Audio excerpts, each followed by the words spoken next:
Good evening, everyone. My name is Paul Young. I'm a proven practice expert for the Office of the Finance Risk Analytics for IBM. And this presentation I'm going to walk you through is the reporting trends that are going to impact the Office of the Finance as we move forward in 2016 and beyond. So what I'll do is I'll highlight the key standard issues. I'll highlight some where the sales play or some of the solutions can come into play as we move forward with the Office of the Finance Solutions. So my agenda will look at the project plan for IFRS. I'll look at major standards, look at some of the issues facing with SEC filings, which is the U.S. side in terms of the aggregate filings, regulatory side. I'll talk about the annual budgeting cycle, what's happening there. I'll get into risk management because it's a growing area in terms of integrating risk management reports as part of the annual reporting, or just in general management reporting, that they're bringing more risk assessments into the reporting cycle. I'll talk about internal audit, how it's continually evolving in terms of the requirements of business to be more proactive. I'll get into that. I'll talk a bit about the OECD tax policies, which is going to drive some of the tax reporting regulations. Then I'll talk about some of the public sector accounting standards, both in Canada, the U.S. as well as globally. Now, I won't spend a lot of time in this slide. Basically, all this is to do is introduce anybody on the pre-sales or sales side that's not familiar with that. Basically, there's localized accounting standards across the globe for each country, but there's also a big push with basically you got over 100 countries that are using one set of standards, and this is called International Financial Reporting Standards, which is governed by the International Accounting Standards Board. So basically, these are the set of rules how numbers are calculated to get us some consistencies with the numbers. Now, I want you to pay attention to a couple of the major issues here. Now, the big three major standards that are in play that's been going around for a few years now in terms of the exposure draft and debate with both all stakeholders in the private sector, government, and all levels, is the insurance contracts. Basically, they want more disclosure around how they report insurance. That particular standards is almost close to having a final IFRS standard be reported, which should happen in the next few months. That doesn't mean much in terms of the overall strategy, go-to-market strategy in terms of our Basel reporting or any sort of insurance requirements. This is something that will come into play probably the earliest is 2018, but you may see some work being started to plan in 2017 when the standard becomes finalized. So it will reflect how reporting is done. This is where Cognos disclosure management would come in as part of the reporting tool. So it will be all part of our go-to-market strategy around the insurance banking sectors. Okay, leases. This is the biggest one that's significantly. The U.S. This is one where the U.S. and IFRS are kind of working together in a standard. It's now been approved. It's basically now going through a phase. It was delayed for a few years because many companies had struggled with getting their subledger systems up and running to handle the lease changes, because basically what's happening, and I'll go into the standard, you're basically going to book everything as a right to use and amortize it on your balance sheet as an asset with a corresponding debt obligation. But I'll get in that more specific in subsequent slides. The other thing that I want to talk about in here that's basically in process as well is the revenue for revenue contracts, and I'll also talk a bit about that. But you're also going to see other things coming into here. The more and more they're dealing with the financial instrument regulation area, and that's where algorithmics plays into. More and more they're looking at closing some of the issues around reporting around hedge funds, anything to do with risk in terms of mitigating it to make sure there's proper disclosures and more analysis so the investors understand what a company, banking or insurance or even the private sector or public sector companies are basically holding in terms of the instruments. That's what I want to talk about. And everything else you'll see down below, there are other things that are coming up in terms of looking at materiality or other concepts. Now, this particular slide is basically talking about effective dates when things are coming in play. And this just gives you a few more of the standards here in terms of what they're looking at doing. So just to give you an idea, the International Standing Board sets up a strategic plan that's usually a 3 to 5 year plan.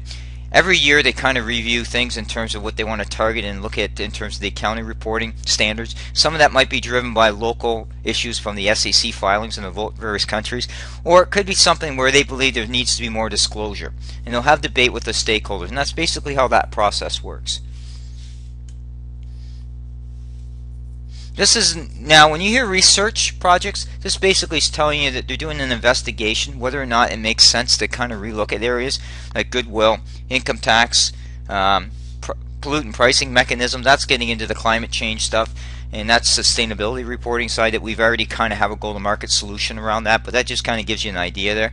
So this basically kind of tells you a little bit. I put share-based payment there. That's a good one that feeds into the Vericent sector, which kind of looks at our incentive compensation, so it might be an area that we need to watch or explore as we build our solutions out in that particular market segment. So that's kind of why I wanted to illustrate that as well. Now, when they mean inactive projects, all they're really saying is there's nothing here substantive for them to proceed further with any sort of changes. And this shows you the major projects in terms of where their implementation dates are. So if you see revenue contracts, that's 2018. So you'll actually see a lot of work happening now in part of the revenue cycle starting in 2016 to kind of set things up as part of their billable cycles, because usually what companies like to do is they like to have 2 years of history, so they may even start looking at that, implementing the standards sooner than the effective date. So even though you see the effective date is January 2018, likely what will happen is some of the improvements we'll start seeing in 2016, 2017 as part of the overall process.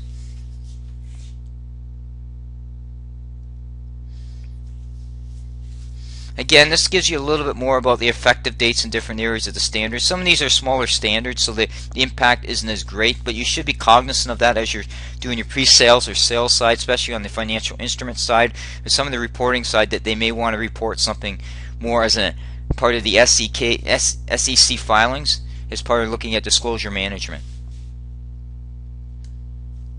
Okay, FASB now, again, looks with IFRS, or the International Accounting Standard Boards. They look to basically do a combination where they might do some convergence. They'll pick some key standards like revenue, contract revenue, which they have, and leases they'll look at.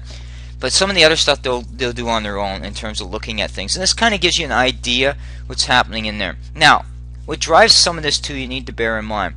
A lot of companies report on the New York Stock Exchange, can report under using IFRS as well as US GAAP. What this allows potentially happen here is we have differences between FASB and IFRS. We have to report on that. That's a specific schedule that's built as part of looking at the reporting requirements as part of the filings. Now that's where disclosure management comes in. We can build an exhibit within there to kind of do the GAAP reconciliations, and that's where that kind of feeds into it. It also feeds into possibly a Cognos controller solution with CDM, depending if we got a consolidation software going in, or it's global consolidation. That may come into as well in terms of how we want to pull that together.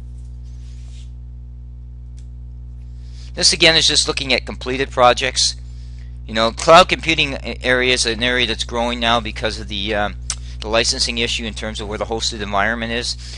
I won't get too much into that. That's specific issues. But this is actually giving you some idea what's going on with some of the other areas of focus. SEC constantly takes a look at different aspects of disclosure. That's why it's becoming more and more complicated, their filings in terms of the requirements on the exhibits. And that's why Cognos Disclosure Management is a perfect tool to work with EGGER filings, and also on our lab services side or business partners to kind of go in there and re-look at how they're building something in terms of the data pull, in terms of looking at the report structures as a way to go in there to be the experts in terms of defining those reports and exhibits as part of building out things. One of the things that we are floating around doing in 2016 is building out templates, pre-built templates that will build some of the exhibits out as part of a pre-built solution, and also look at better ways to maybe integrate PowerPoint or other things as part of the filing requirements or management reporting cycle. Because typically you've got 2 months within a quarter, which we basically call as a soft close. That's basically to do their internal management reporting, but it's not a full-blown work that has to be as part of the requirements at a quarter end. So they'll do a mini close to get the numbers out for management on the profit and loss statement, balance sheet, and key drivers, but they don't go fully involved in terms of other things in terms of the requirements because it's not an SEC filing date.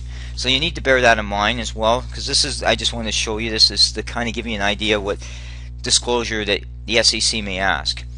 Pay ratio, this is an area that I discussed previous. It needs to bear in mind. This is one where we could cross over with a solution between Vericent, CDM, maybe even TM1 to kind of look at how we're pulling this ratio as part of an exhibit. So this is an area that we may want to consider as we do a built-out solution to address.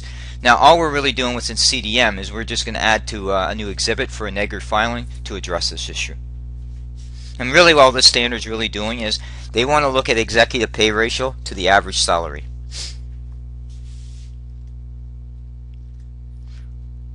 Revenue recognition now. I've talked about this in great length in many presentations, and basically this is getting into the way they're going to look at contracts now in terms of the components.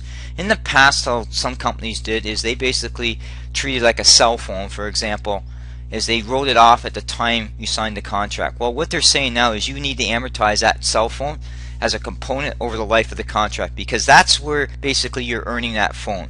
So that's where you're getting into this component. So a lot of companies that are dealing with contracts where they have components to have to break down these components into every little level to kind of manage it. That's what that's getting at too. Now, this was originally supposed to be implemented in 2017, but there was pushbacks because of the system required to get everything set up, so they delayed it another year. What really that means is you're likely going to start seeing some changes happen in 2016, as well as early in 2017, the part of the implementation, because most companies want to have at least 2 years of data as part of the analysis. Okay, this also comes into play where you might see some restatement happen, as well as this is where you might see an opportunity on a TM1 upsell or a solution side to kind of build it out. Leases. This is the one I talked earlier about now. This is now getting away from the definition of an operational lease and a capital lease. Now there's going to be what they call as right to use. What that means is you'll set up on your balance sheet a right to use asset. On the liability side will be a debt obligation, and then what you'll do is every period you'll basically amortize it to an expense line, and you'll basically break out the financing charge. Now this is an area that basically likely has been approved. It's likely the effective date's probably not going to be till 2019, but still there's going to be a lot of work required to get it up and running in terms of the restatement, so you may actually see some of the work happen late 2016 to 2017 as companies addressed bringing things into play. So basically it's a huge change for businesses. It's actually going to impact some of their ratios, because their debt ratios are now going to be shown now, because usually with the way leases was done in the past, it was off balance sheet financing, so the only way you ever seen it was a notes disclosure. Insurance contract. This is now impacting our algorithmics, even into OpenPages as well as CDM, in terms of how we're going to report contracts. This is basically a new way to look at the margins and look at all the risk adjustments to it to kind of get better disclosure around the exposure and time value of money and all that. That's what this is basically doing. Now again, they've been going back and forth on this. I think it's just because insurance is very complicated when you start getting actuarial work and different things on the returns. So this is why this is taking a little bit longer to get a buy-in from the insurance industry across the world. But it is coming into play, and it likely will be pushed out maybe 2019, could be 2018 still, but it's something that we need to watch as we're building out our solutions for the algorithmics, maybe even CDM, as part of looking at the overall reporting. Financial instruments, as I said, is an area that will constantly go through due to the financial crisis area. Our algorithmic solution is perfect to do that, to manage it. But on the notes disclosure side, this is where we might be looking at more of an integration of reporting side into CDM as part of the overall risk management side in terms of reporting the hedging of instruments, or just any sort of risk around that as part of the exhibits.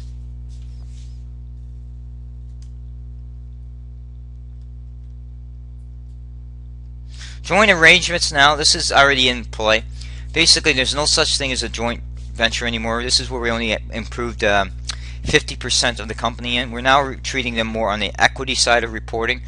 Cognos controller already handles this, so it's okay as we're pushing forward to it. So if it comes up in a sales cycle, whether pre-sales or any sort of sales cycle, even on a service engagement, we've got that ability to cover that. So it's a good opportunity to discuss that thing and how Cognos controller can address that. I talked about the pay ratio stuff. This is just basically looking at the compensation ratio, and I said this feeds into the Verison solution.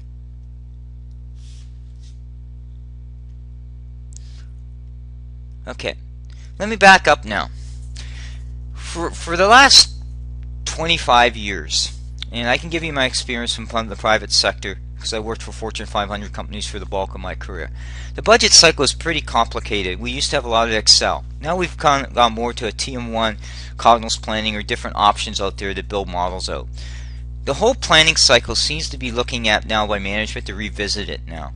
It seems to be more that they want to kind of not put as much emphasis on the overall strategic plan that they do at the year they run around to get the budget, but more being agile in terms of responding to things based on big data and stuff like that, that they can respond to conditions. So they're looking more, maybe they'll put together a budget, but they won't spend a great deal of time on that budget, but they'll be spending more on a quarter to quarter to make sure they achieve their objectives by looking at different ways to manage the data to become more agile to what customer demands are. And this is really why they're saying with the budget cycle is with rolling forecasts and everything else, it's going to go through a transition as management looks at how better to manage big data as part of the overall driving customer satisfaction at their within their customer base. So this is one area that you need to bear in mind as we're doing it. It looks like to me like likely what will happen as we're moving forward with pre-sales and solution side is we'll likely see planning or budgeting on an ongoing basis to be more agile and more proactive as part of the close cycle. And that's something we need to bring into play. And that's where it's a good sales play and a good service arrangement to really push TM1 into CDM as a solution. Risk management. Now, we've got multiple options. We have OpenPages because we have an operational risk model that we can bring into play. We also have algorithmics in play, which is more on the financial instrument side. But risk management now is becoming more and more integrated with either a management report or soft close report or as part of the annual report. Because companies are concerned about multiple facets that will drive their performance. If you're a multinational, you're concerned about currency rates as well as raw materials, because most cases if you're multinational you've got operations across the world where you have exposure to either geopolitical events or any sort of certain things that will drive performance down, floods or that. So you want to be more and more control around mitigating those risks. So what a lot of companies are doing is they're trying to bring in those risk factors in terms of their analysis and how they're mitigating it. So that's one of the areas as we build out in terms of the OpenPages solution, as well as looking at the annual reporting cycle for Cognos disclosure management, that we have more discussion on looking at the risk management side and how we want to integrate a solution that's basically going to make more sense. And this is where I think there's a good opportunity to do cross sharing of information between OpenPages as well as with CDM as part of the overall managing the customer data and expectations to achieve their overall goals. Internal audit. For years, a lot of times companies had shrunk internal audit down, but the more complexity the organization gets with big data, the more demands they want cost controls around there. There's more emphasis now on looking at internal audit again. And this is an area where we probably should be looking at our OpenPages solution as part of an existing customer base with CDM to kind of see if we cannot look at a way to bring the internal audit module into an opportunity for companies where it makes sense. This is why I wanted to bring it up, because there's more and more crossover that we're going to see more and more internal audit become more and more expansion. Just because of the time and cost, that they don't want to bring in external auditors to do all the work because it costs money. So they're going to look at ways to mitigate that. So that's something you need to bear in mind as part of the sales cycle and the solution cycle. Profit shifting. I just brought this up is because this will also drive in. It's not. We've talked about the international accounting standards, and I talked a bit about the localized GAAP rules. However, there's also global initiatives that can drive things. Profit shifting is a big thing. This is what we call tax avoidance. This is areas to move things around through transfer pricing, around reporting. So the whole taxation reporting cycle is becoming a very, very complex area, and most of the major CA firms like PricewaterhouseCoopers, Deloitte & Touche, Ernst & Young basically are looking at this, but they're also looking at how they can bring this to market. So this might be a good time for the relationship that we're building with our business partners on the accounting cycles side, that we may want to look at how we kind of better report and use our tools to kind of report pain points for customers around taxation or any sort of globalization issues that's going to impact on reporting for better control and management of the overall results. I want to bring this in because it's critical to understand that as part of the sales cycle. I brought in the public sector accounting standard boards. It's an area that CDM probably could expand more in terms of the market segment, because cities require a lot more work in there, and there probably a lot of it's still Excel based. So it's probably an area that between business partners and our sales force that we might want to target because of the needs. And basically they have to follow public sector accounting standard boards, but there's also what we call a SORP, which is a way to kind of further break out information. And CDM is a perfect tool to help better analyze the data as part of looking at the results. And it's a good opportunity to do that. So I just wanted to show you some of the standards here that you'd be familiar with: financial instruments, currency, related transactions. I also want to show you some of the active projects in terms of revenue and some of the way they're looking at reporting. So the SP means that's just a strategic plan. So they have nothing as possible of an exposure draft or a final standard yet. International Public Sector Accounting Board is a global standard to try to align government reporting consistently across the globe. So this one gives you an idea where in 2015 what they've done in terms of different things, from interests of other entities, reporting service performance information, and just along government stats. So they're trying to get some consistency in reporting so that when you look at governments around the world, within reason, you can report them very similar.